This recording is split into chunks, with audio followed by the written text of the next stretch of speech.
Lidaremos agora com o período republicano, compreendendo a República Velha, a Era Vargas e o apogeu da República Liberal, com a obra faraônica de J.K., bem antes do mundo das CPIs e dos impeachments, quando o Rio deixa de ser capital, ou seja, cronologicamente, do final da década de 1880 até o começo dos anos 1960, onde se implanta e consolida todo um sistema econômico fundamentado na tecnologia aplicada à cultura, mais especificamente o cinema, o rádio, a reprodução fonográfica e, ao final do período, a televisão. Quanto à estrutura econômica da cultura em si mesma, esta permanece inalterada diante da mudança política do Império para a República. Mesmo após o final do primeiro período militar, quando após segurar o tranco da revolta da Armada, o Marechal Iron Man Floriano Peixoto passa o bastão para o convescote de Itu Prudente de Moraes prosseguir com o mesmo down profile para cultura, diversão e arte, porque afinal, cultura mesmo, só se fosse a do café. Contudo, apesar desse arcabouço de governo, o uso da tecnologia como base de acesso ao conteúdo artístico e cultural avança para além do processo gráfico de reprodução que quebrou o paradigma da obra única ainda no século XV, ganhando agora novos contornos, métodos e plataformas de difusão, enfim, compondo um conjunto essencialmente econômico de acesso ao conhecimento humano. Evidentemente que o fluxo de novidades era ininterrupto, tanto por conta da tradição comercial de artigos importados, desde tecidos até trenós, trazendo uma aura de primeiro mundo à capital imperial ou federal, assim como a constante saída, para além da Taprobana, por mares nunca antes navegados, que apontavam todos os caminhos para Roma ou, sobretudo, Paris, onde os jovens da crème de la crème da nossa sociedade envergavam suas fardas da já decadente Guarda Nacional para fazer sucesso com as babás no Bois de Boulogne, como relatou Alcides Maia em carta para Lima Barreto, trecho devidamente censurado nas edições das correspondências do autor após a sua morte. Claro que, como nem tudo é metonímia na vida, essa ponte naval Praça Mauá-Paris também servia como leve trás do dernier gris da metrópole para a incivilização tropical da Belle Époque. A migração proletária europeia também acompanha este fluxo e refluxo recreativo, embora em outra classe, na esperança de fazer a América, dada a crise econômica em seus países de origem. Com esse foco, aqui como nos Estados Unidos e em outros países deste continente, surgem empreendedores estrangeiros que construirão as bases econômicas para sedimentar as invenções aplicadas à diversão, ou seja, a economia da cultura. Após a invenção da fotografia como suporte imagético em 1826, a hegemonia das fantasmagorias, da lanterna mágica e das paisagens do cosmorama alcança novo patamar em 1872, quando Edward Muybridge coloca 12 câmeras fotográficas para resolver uma polêmica em torno do galope dos cavalos, redundando no desenvolvimento do zoopraxiscópio, enquanto mecanismo de visualização de imagens em movimento. Rapidamente aparecem outros similares, até que Thomas Alva Edison, utilizando uma película desenvolvida por Eastman, obtém em 1891 mais uma de suas milhares de patentes nos Estados Unidos, o individualista kinetoscópio. Finalmente, em 1895, na França, os irmãos Lumière ganham a corrida pelo público no atacado e criam o modelo da sala escura, também utilizando uma película como suporte, preso em uma engrenagem, com um projetor sendo colocado ao fundo, cadeiras no meio e uma tela frontal onde a cena acontece como um palco italiano. Para a difusão deste lançamento, formam-se cinegrafistas que percorrem o mundo registrando a vida local. São filmes curtos, cujo conjunto forma uma seção, que será logo agregada com produções de ficção, as quais progressivamente irão ocupar sua duração integral. Surgem daí os primeiros estúdios e um circuito de distribuição de conteúdo de aspecto regional e transnacional, abastecendo uma rede de exibição em franca expansão por todos os 5 continentes. No Brasil, depois das exibições esporádicas do evento, o italiano Pascoal Segreto investe na primeira sala de exibição do também conhecido como Animatógrafo, o Salão de Novidades, logo Salão de Paris, no Rio, em 31 de junho de 1897, no número 141 da Rua do Ouvidor. Já o seu irmão, Afonso, realiza a primeira filmagem brasileira, uma tomada da Baía de Guanabara a bordo de um navio significativamente chamado Brésil, em 19 de julho de 1898. À medida que seus negócios crescem para contornar gastos publicitários em jornais e revistas, Segreto convida o Grand Monde da imprensa para sessões especiais, espécie de troca de favores, hoje mais conhecido pela expressão jabá,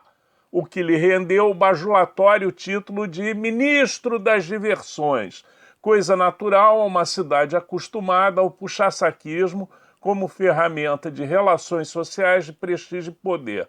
Logo, como em outros países, as produções locais de naturais ou pousados, ou seja, de documentários ou de ficção, começam a predominar nos palácios de cinema que se espalham por todo o Brasil. De qualquer forma, nessa primeira fase do comércio cinematográfico, a importação de fitas a preço fixo permanece intensa,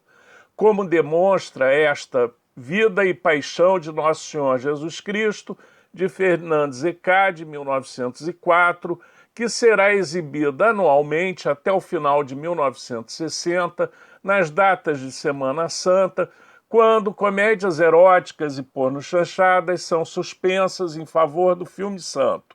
para o qual as pessoas entram na sessão fazendo o sinal da cruz e sentam nas confortáveis cadeiras de madeira dos cinemas de terceira linha, como São José da Praça Tiradentes. Cabe mencionar, além de Segreto, ao italiano José Labanca, como outro pioneiro do cinema carioca. Empresário de bancas de jornais e bancas de jogo do bicho, ou seja, pioneiro também na contravenção penal, era obrigado a desenvolver negócios nada lucrativos, o que conduziu à constituição da empresa Labanca Leal e Companhia, tendo como sócio o fotógrafo português Antônio Leal. A sociedade tinha um acordo secreto de não produzir lucro, mas ocorrem reveses nesse objetivo, com o sucesso dos sensacionalistas, os estranguladores e principalmente o crime da mala, que acabam redundando pouco depois no fim da sociedade e numa tremenda dor de cabeça para Labanca sobre em qual queixada de burro investir para auxiliar no seu problema da alta lucratividade com o bicho. Esse dilema permanece até quando lhe pedem assinatura em um livro de ouro para a formação de um bloco carnavalesco. E assim nasce o casamento da fome com a vontade de comer, a união entre contravenção e carnaval, assunto tabu, porém público e notório até quase o final do século XX. Acrescente-se uma problematização: as fontes existentes sobre o período não são absolutamente confiáveis.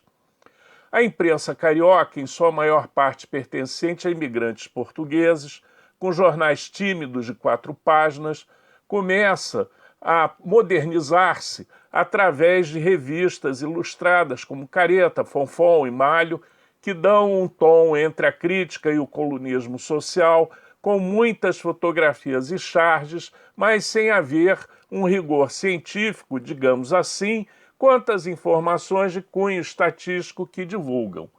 Como somente na era Vargas engatinharemos na seara estatística moderna, dados quanto ao volume de circulação dessas publicações, ou mesmo da frequência das salas de cinema, guardam a condição de proto-estatísticos, visto que o superlativo era o padrão de acordo com o gosto do freguês. Apesar do Fiat Lux carioca dando um novo gás na iluminação com a construção pela Rio de Janeiro Tramway Light and Power Company da usina hidrelétrica de Fontes em 1903, da barragem de Lajes em 1905 e da entrada em operação com a fantástica capacidade de 24 megawatts da usina elétrica de Ribeirão das Lajes em 23 de maio de 1908, provocando o crescimento dos entretenimentos de ponta, como salas de cinema e o mais das artes de massa, nosso precário mercado consumidor moldou o perfil de um público distinto daquele encontrado nos Estados Unidos, onde a qualidade de consumo permitia às classes populares acessarem o espetáculo nos subúrbios e cidades periféricas, fator decisivo para a construção da hegemonia desta cinematografia no contexto mundial. A exportação de um modelo de negócios fundamentado no lote de títulos, via de regra, filmes já pagos no mercado consumidor interno americano, com campanhas de lançamento e demais ingredientes de publicidade já prontos e acabados, capazes de empurrar vários contrapesos para o exibidor obter o filé principal, determinando no médio e longo prazo o próprio estrangulamento da concorrência dentro de cada país que aceitava essa modalidade de troca passivamente, como foi o caso do Brasil desde 1911, quando aqui desembarca uma missão econômica do tio Sam, com a melhor das boas intenções, sendo fervorosamente acolhida por imprensa, exibidores e governo. Desta forma,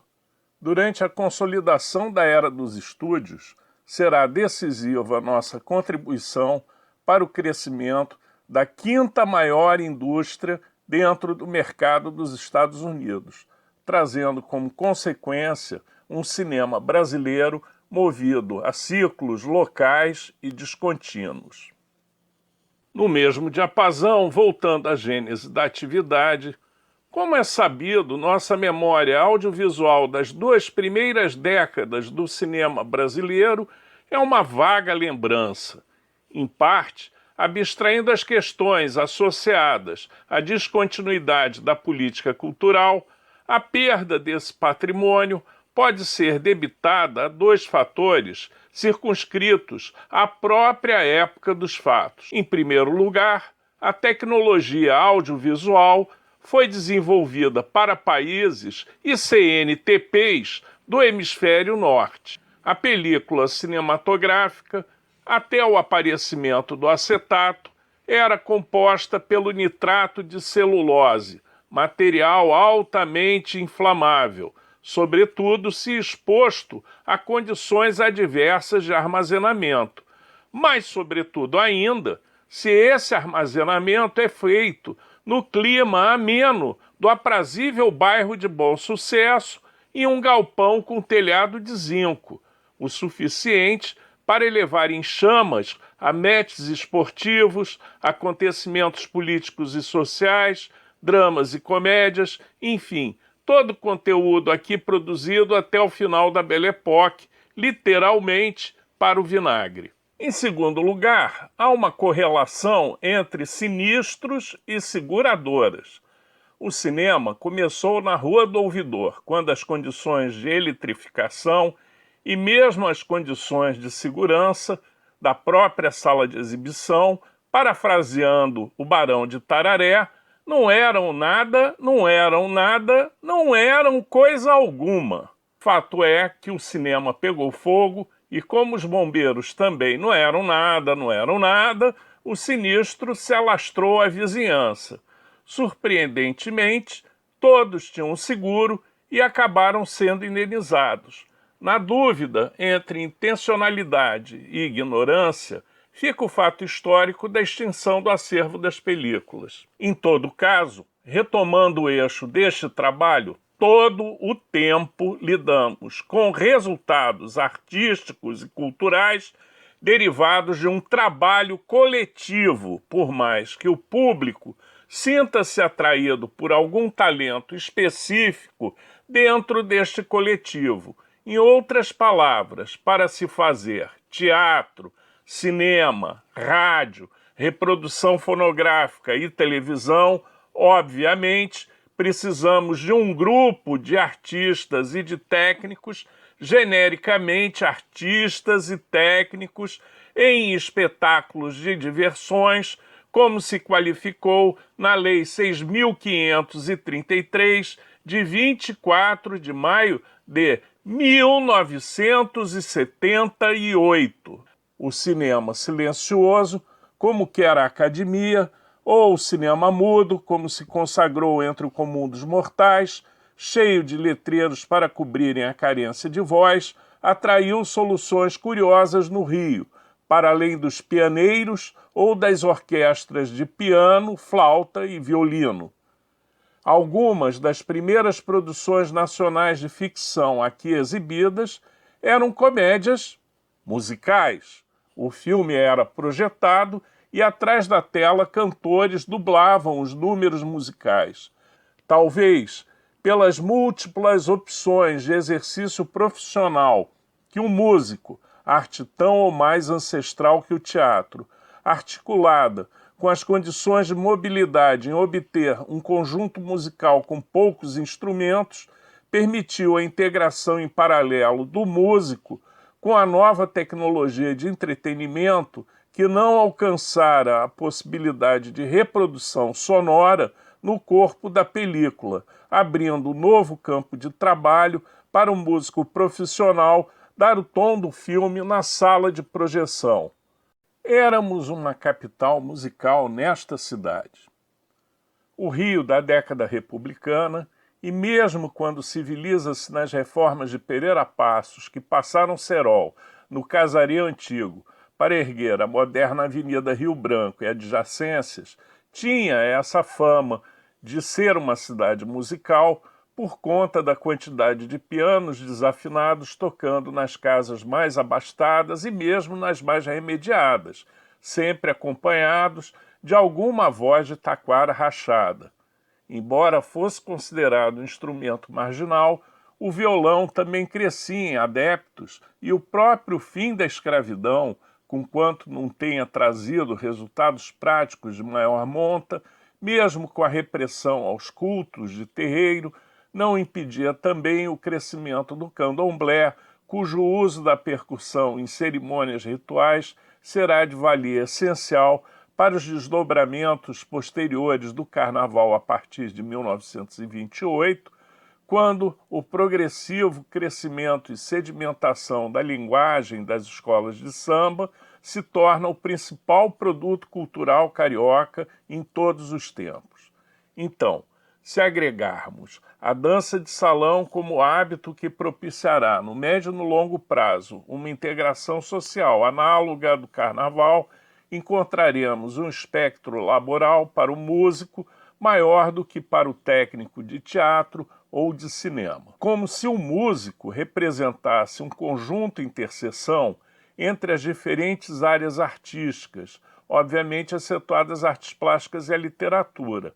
Havia no Rio, por conta desse quadro, um intenso comércio de partituras. Provavelmente lia-se mais partituras do que livros. Para completar, tínhamos bandas marciais, coretos, salões de dança, restaurantes e café-concerto que demandavam música ao vivo. Em outras palavras, havia uma base para o consumo da tecnologia sonora aqui instalada desde 1879, quando o próprio Pedro II experimentara o fonógrafo e aprovara o invento.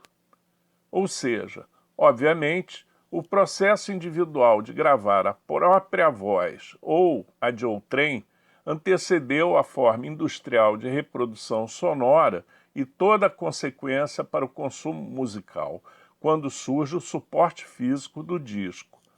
Por sinal, o mesmo proprietário da loja de fonógrafos, Frederico Figner, criaria o primeiro selo da indústria fonográfica brasileira, com seu indefectível bordão "Discos da Casa Edison",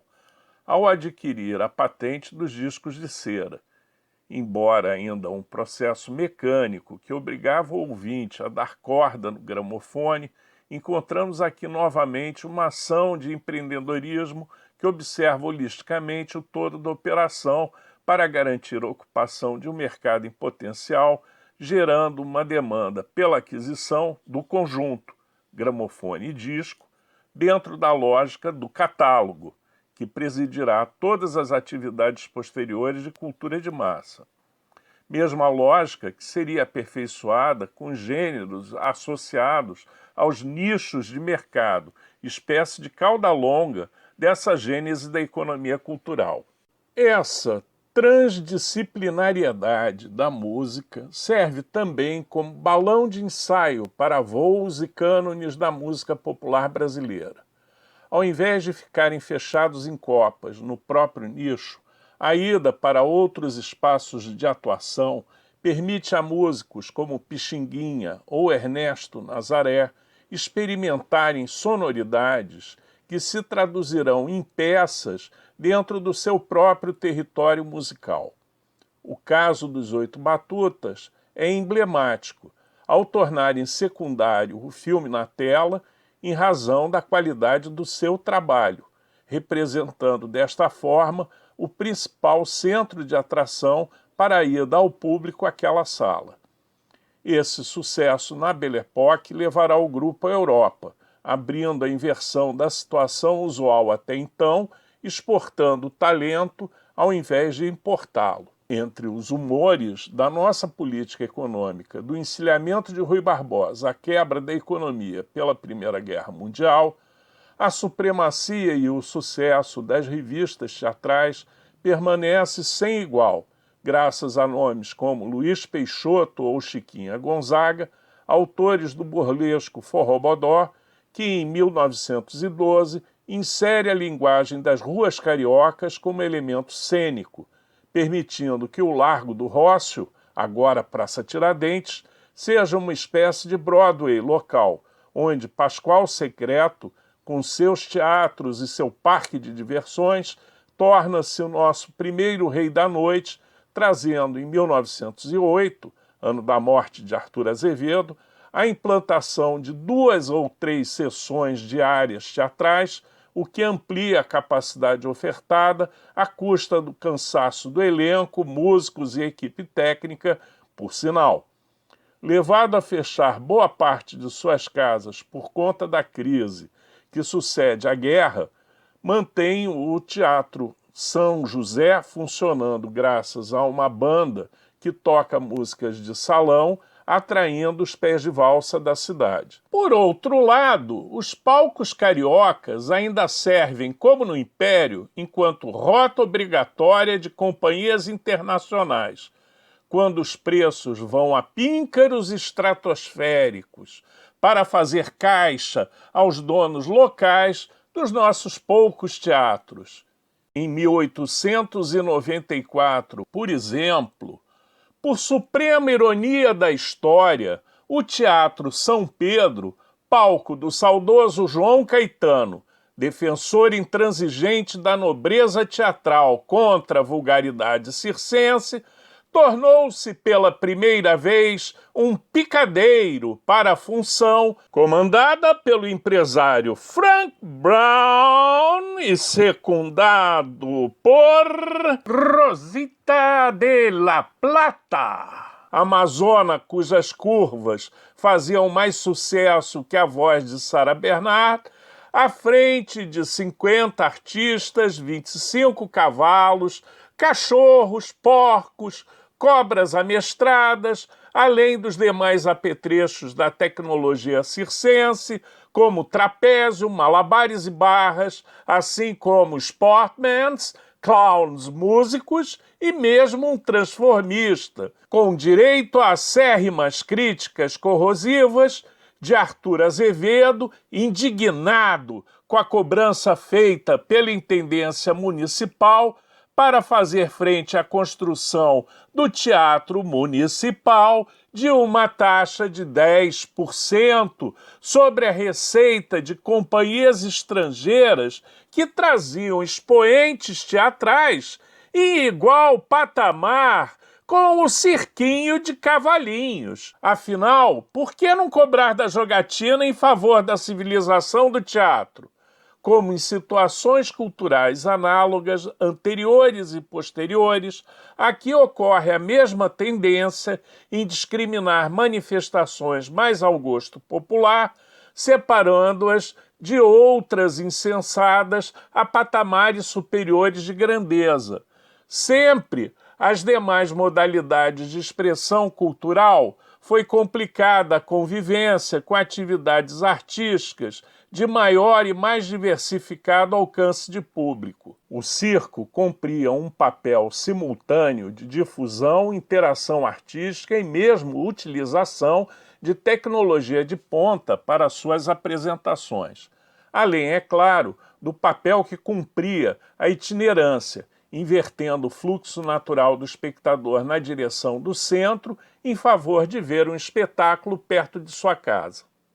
Para além dos clowns de cara pintada de branco, dos acrobatas, dos equilibristas e da banda,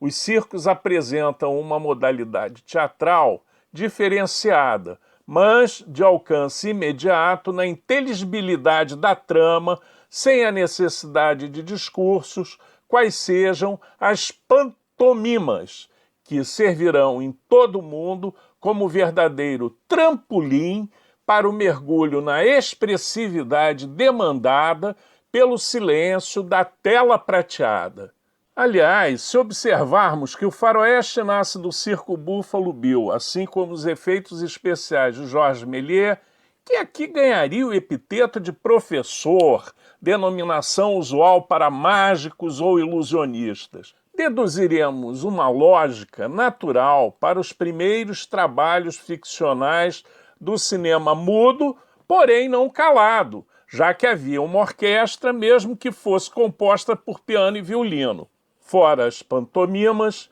encenações teatrais também entram na pauta do programa circense, promovendo a popularização, sobretudo do melodrama, principalmente nas naturais encenações da Semana Santa, incorporando também outras formas de cultura popular musical e de dança de salão. Ao longo da primeira metade do século XX, serão muitos os artistas que ingressarão na profissão através da encenação de circo-teatro. Neste contexto de intercâmbio artístico se destaca a figura do palhaço, instrumentista, cantor, ator, dançarino, ensaiador e marcador de cena Benjamin de Oliveira, o Palhaço Negro, sócio do Circo Spinelli, à custa do seu talento e sucesso, entre o início do século e a década de 20, que escreveu e encenou dezenas de peças de teatro na lona do circo.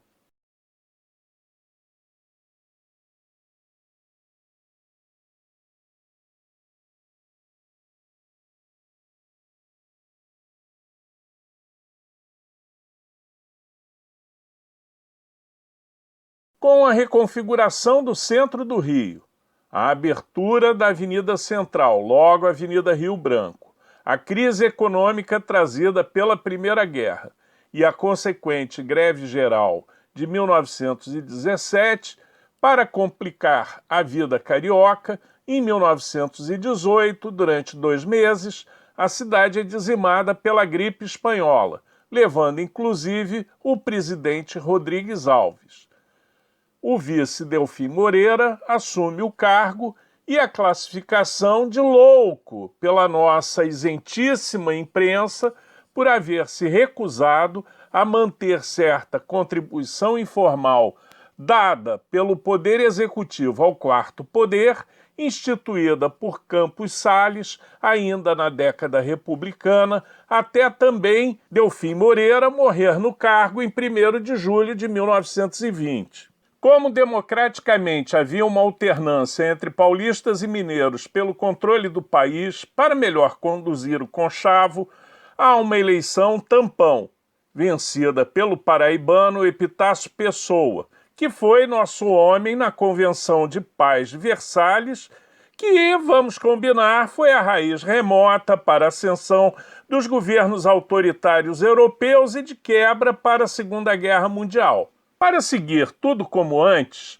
para a eleição propriamente dita de 4 anos de mandato, entre 15 de novembro de 1922 até 15 de novembro de 1926, ficou acertado que venceria ao pleito Arthur Bernardes, então presidente de Minas, título que então designava o governador estadual. Só que, como diria Mané Garrincha, esqueceram de combinar com o outro lado, visto que Rio Grande do Sul, Bahia, Pernambuco e Rio de Janeiro apoiavam a candidatura do ex-presidente Nilo Peçanha, nosso primeiro mandatário de origem mestiça, outro vice que assumira o cargo em 1909, com a morte do presidente Afonso Pena. Como não havia voto secreto ou voto para a mulher ou ainda para os analfabetos, logicamente o resultado só poderia ser a vitória da situação. Tudo estaria muito bem, não fosse a ideia do dono do jornal Correio da Manhã, um dos principais da cidade, Edmundo Bittencourt, em contratar um falsário no Engenho de Dentro para escrever umas cartas com a assinatura de Arthur Bernardes, tratando o ex-presidente e então presidente do Clube Militar, Hermes da Fonseca, como um velho gagá. Os maus bofes e maus modos da carta calaram fundo na jovem oficialidade, sobretudo depois que o eterno candidato Rui Barbosa resolveu tirar casquinha da situação, inventando um perito francês que atestara a autenticidade das cartas. Como resultado, em 5 de julho de 1922, 18 servidores do Forte de Copacabana marcham pela praia de Copa até um deles ser alvejado no meio do caminho, iniciando a um só tempo o movimento tenentista e uma instabilidade social constante, traduzida na ingovernabilidade de Arthur Bernardes durante 4 anos de estado de sítio, marcado pelo fatídico ano de 1924, quando ocorre em sucessão uma missão econômica da Casa Rothschild para discutir a dívida externa brasileira, cujo titular, Lord Montagu, pede da própria cabeça a venda do Banco do Brasil, o qual é aceita por Arthur Bernardes e por muito pouco mesmo, não seguiu adiante, assim como a Revolução de 5 de julho em São Paulo e o levante dos militares do Sul em 28 de outubro, comandados por Luiz Carlos Prestes, que iniciam a nossa versão da longa marcha, bem antes do Camarada Mau. A crise será contornada parcialmente com a eleição do paulista de Macaé, o Dr. Washington Luiz, presidente de São Paulo, para quem governar era abrir estradas e que considerava a questão social como um caso de polícia. tenta um governo de união nacional, tendo como ministro da Fazenda um herdeiro do positivista Júlio de Castilhos, o doutor Getúlio Vargas, que não chega a esquentar na cadeira, para sua sorte, indo governar o Rio Grande do Sul em 25 de janeiro de 1928, de onde sairá novamente, dessa vez para entrar definitivamente na história. Washington Luiz, como os demais donos do poder a quem representava, julgava que a política do café com leite ia durar para sempre. Não contava com a quebra do preço da rubiácea, indo ladeira abaixo antes de Wall Street tomar um tombo igual ao superior, assim como também não contava com a reação a mais uma vitória na eleição presidencial, naquela base de sempre do paulista raiz Júlio Prestes contra o ex-ministro Getúlio Vargas, quando o assassinato por motivos passionais do candidato a vice, o paraibano João Pessoa, ganhou uma oportuna leitura política, acelerando o protagonismo de Vargas, que junta um bando de gaúchos para amarrarem seus cavalos no obelisco, localizado na ponta da Avenida Rio Branco, entre o Senado Federal e o Senadinho, local onde as meninas dos senadores costumavam ficar. Golpe batizado de Revolução de 30, que inicia um governo provisório de 15 anos, onde o patrão, como chamava sua filha e secretária particular Alzira Vargas, implanta uma versão republicana positivista do poder moderador. Getúlio, além de reestruturar o Estado à feição da sua contemporaneidade, respaldará um processo de modernidade conservadora que ficará conhecido como modelo de substituição de importações. Após a reconfiguração planetária trazida pela Primeira Guerra,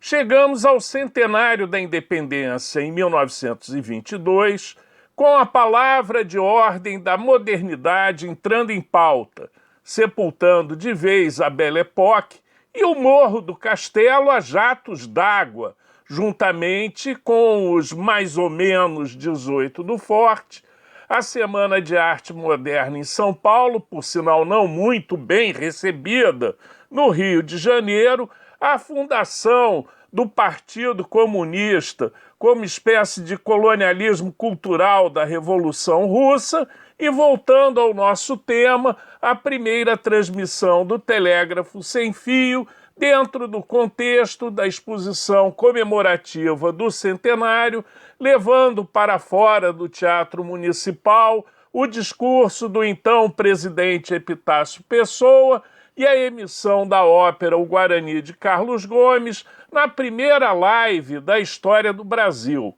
Cabe aqui colocar uma curiosidade que comprova a frase do maestro Tom Jobim, segundo a qual o Galeão é a melhor saída para o artista brasileiro.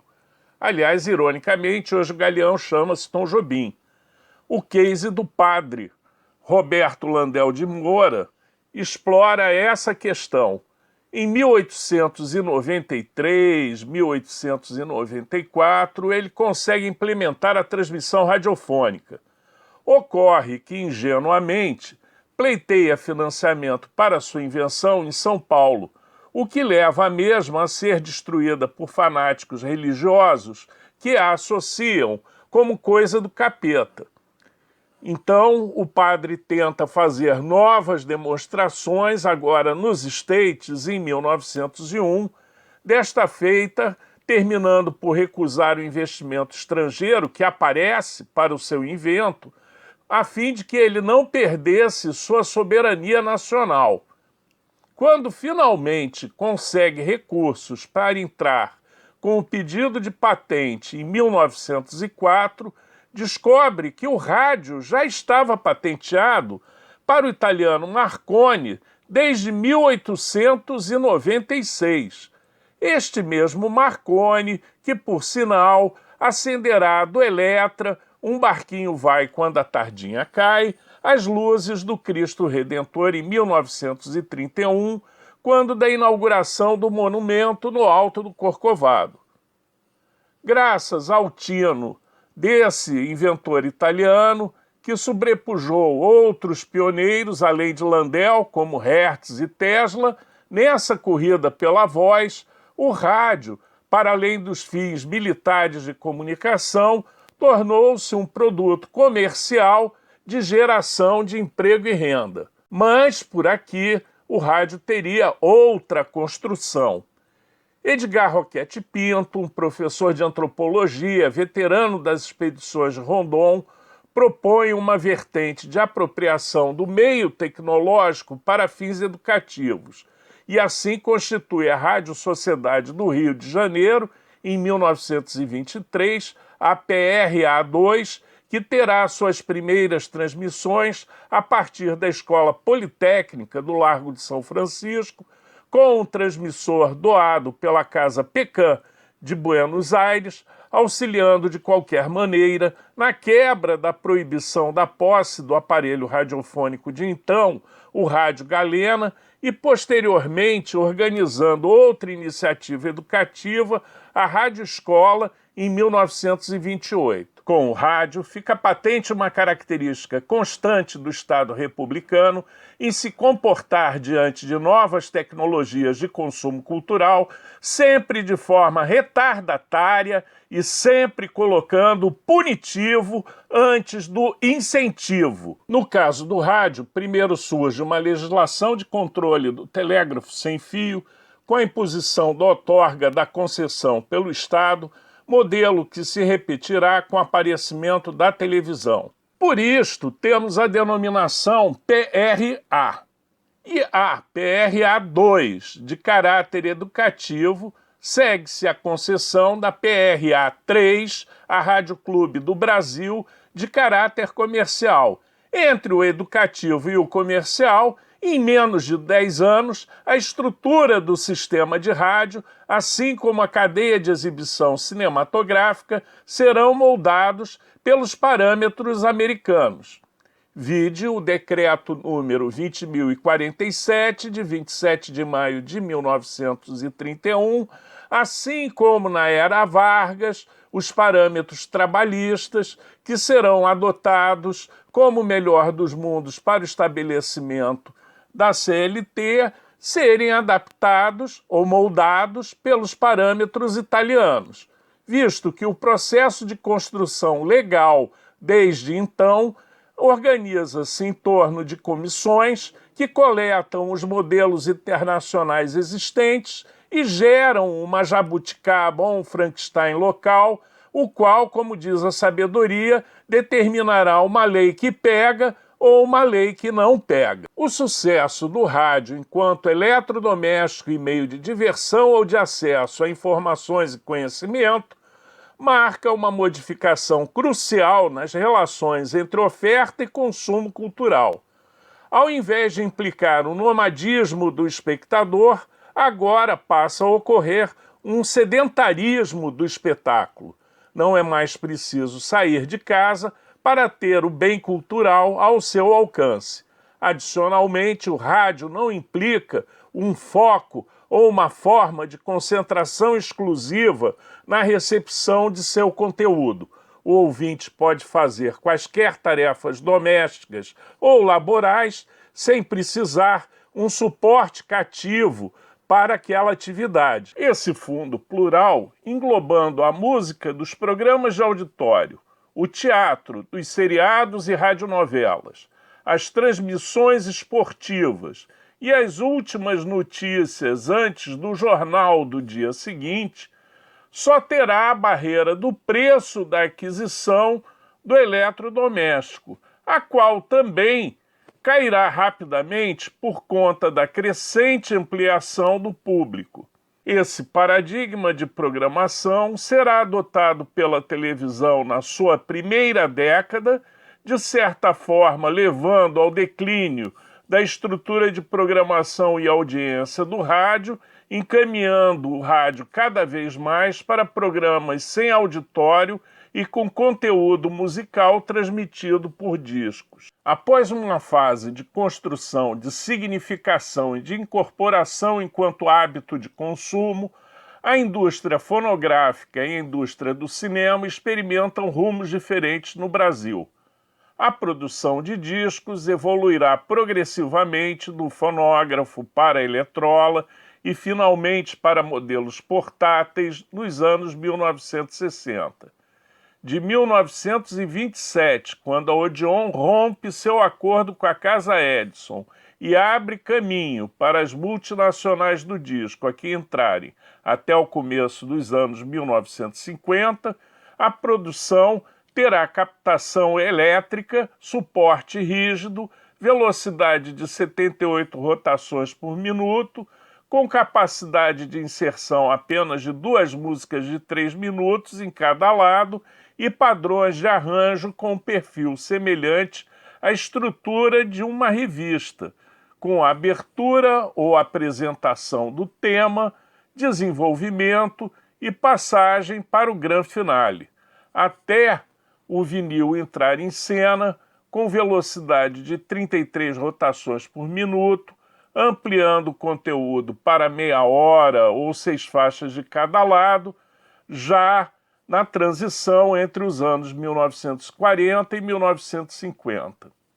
Como os palcos dos músicos eram os mais amplos, um exército de compositores e intérpretes alimentará a indústria fonográfica, sobretudo com a ampliação da cultura carnavalesca através dos bailes populares que se espalham por toda a cidade e todo o país, bem antes dos dias de festividade, demandando partituras e sucessos para animar a festa. Por isso, despontam nomes que até se internacionalizam, como Carmen Miranda, ou autores que ainda hoje são cantados, como Ari Barroso. Essa estrutura auxilia a deter o impacto do final das orquestras de cinema mudo e mesmo o resultado da implantação da carteira de trabalho que extingue a oportunidade para músicos tocarem em cafés e restaurantes pela cidade, dados custos adicionais que representam para os donos desses estabelecimentos. Em suma, a barreira do idioma estrangeiro, que só triunfará enquanto processo de deculturação nos anos 1980, alimenta e sedimenta a música popular brasileira, inclusive no momento em que êxitos musicais do cinema e os respectivos intérpretes estrangeiros associados a essas melodias começam a tocar nas vitrolas brasileiras, levando à construção do nosso principal produto de exportação musical, anos depois, que será a híbrida bossa nova. Em paralelo, a efetiva industrialização da música, ao permitir a veiculação do seu conteúdo pelas empresas de rádio e mesmo nos bailes de carnaval ou ainda nas revistas teatrais, impõe a arrecadação de direitos, que aqui chega tardiamente, inclusive para o teatro, quando em 1917 é criada a Sociedade Brasileira de Autores e Artistas de Teatro, a SBAT, reconhecida como utilidade pública federal pelo decreto número 4092 de 4 de agosto de 1920, e a União Brasileira dos Compositores, a UBC, em 1942. O mesmo processo, entretanto, não ocorre com o cinema. Este é o Convento da Ajuda, local das monjas enclausuradas, que é demolido em 1911, dando lugar a um parque de diversões do espanhol Francisco Serrador, espécie de versão paulistana de Afonso Secreto, o nome à frente da Companhia Cinematográfica Brasileira, que urbanizará a área, pretendendo ali construir um complexo de produção e diversão que acabará sendo apelidado de Cinelândia. Ante problemas diversos, rapidamente o projeto se concentra somente em prédios de escritórios, cafés e salas de cinema, começando pelo Cine Capitólio em 1925, seguido do Glória e do Império, até a abertura do Cine Odeon em 1926, o único que ainda permanece naquela área. Estas salas guardam a mesma magnitude dos cinemas centrais americanos, de onde Serrador retirou e estudou in loco a esse modelo. Porém, a operação não dá inteiramente certo com a compra do Capitólio e do Império pela Paramount, que era a maior das majors do sistema de estúdios americano. Serrador acaba tendo de construir o modernoso Alhambra em 1930, distribuindo conteúdo da UFA alemã, que após 1933 se torna a principal produtora de filmes nazistas. O Alhambra também lançava os rejeitados filmes brasileiros, que faziam bonito na bilheteria, apesar das críticas das multinacionais do cinema, das majors, e que afetavam diretamente os outros exibidores a rejeitar esse tipo de produção. Mais uma vez, em 1938, o cinema pega fogo sempre com a desculpa do estoque de nitrato, e em seu lugar se ergue o Hotel Serrador, que acabaria literalmente nas mãos do empresário Ike Batista na primeira década deste século ora vivido. Esse episódio de Serrador conduz a 3 considerações complementares. Primeiro, a estrutura interdependente criada a partir da articulação entre diferentes fenômenos tecnológicos de última geração, como o rádio e o cinema, com as estruturas tradicionais de imprensa e teatro, tem na propaganda a liga necessária para a construção desse rizoma. A atividade de propaganda irá criar uma forma de culto à personalidade, o sistema de estrelas, que é uma das bases do sistema de estúdios, marco da consolidação da atividade cinematográfica, resultado da concentração entre produtores, distribuidores e exibidores em torno de uma mesma empresa verticalizada que domina toda a operação da atividade, da câmera até o projetor, em qualquer sala do planeta. O modelo do Star System será absorvido pelos ministérios e departamentos de propaganda política dos regimes autoritários para a criação de uma identificação do ditador com a pessoa comum das ruas. Mesmo princípio que norteia a identidade do público com o galã, com a mocinha, com o herói, enfim, com esse Olimpo da mitologia audiovisual. Esse culto é alimentado através da imprensa ilustrada, que cria uma literatura especializada, a qual dá margem ao aparecimento de uma intelectualidade crítica, como a que funda a revista Cinearte, que se tornará a principal incentivadora para a busca de um cinema brasileiro, para além da cavação, que dominará este momento de refluxo da produção a partir da tomada das salas de cinema locais pela produção estrangeira dos trusts das majors dos Estados Unidos. Deste modo, ocorre o apoio ao cinema produzido em Cataguases por Humberto Mauro, que terminará enterrando o umbigo na capital federal, participando simultaneamente da experiência educativa proposta por Roquete Pinto na criação do Instituto Nacional do Cinema Educativo, o INSE, em 1936, e do estúdio da Cinédia, onde dirigirá o longa Ganga Bruta, pelo qual receberá o epiteto de Freud de Cascadura, estúdio nos moldes americanos, efetivação prática das teorias da cinearte, inaugurado pelo produtor e diretor Ademar Gonzaga em 1930, que lança Carmen Santos, a nossa primeira diva e nossa primeira diretora, a qual lutará durante 10 anos para concluir sua versão cinematográfica da Inconfidência Mineira.